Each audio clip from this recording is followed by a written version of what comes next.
Tim Balai Konservasi Sumber Daya Alam BKSDA Aceh memasang umpan baru dalam perangkap buaya di Krung Merbo pada Sabtu sore.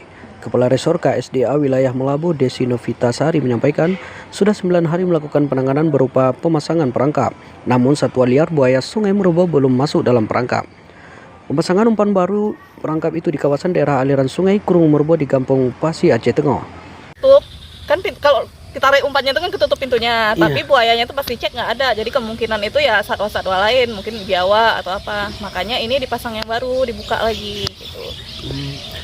Dari akhir Juni. Cuma pemasangan kandangnya ini kita kan nunggu surat permohonan dari kecil juga tuh. Untuk permohonan evakuasinya kita pasangnya itu di Jumat kemarin. Sementara di beberapa titik sepanjang daerah aliran sungai kawasan itu juga telah dipasang himbauan peringatan ada buaya.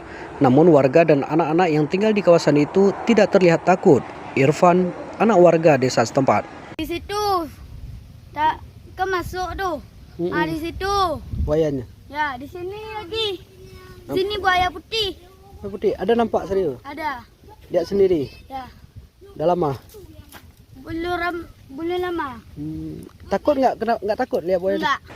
Pada penghujung Juni 2025, seorang remaja Kampung Pasi Tengah mengalami luka-luka setelah sempat diterkam buaya saat mandi di sungai. Beruntung dia selamat dan hanya cedera di bagian paha berbekas gigitan predator sungai.